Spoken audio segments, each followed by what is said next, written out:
I found some steak in the markdown at Safeway, and I browned it with onions, green peppers, yellow peppers, hatch chilies, some better than bouillon, celery, and it looks like this when you brown it. And I do it in my pot, my IP, and put that in.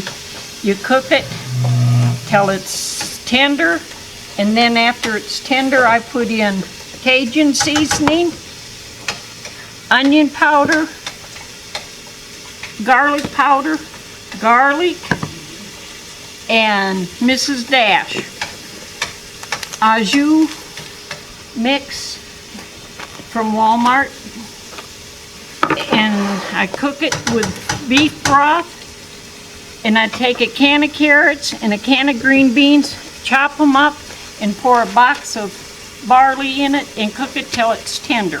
The steak I cooked for 45 minutes in the IP to make sure it was good and tender, and then about 15 minutes with the barley.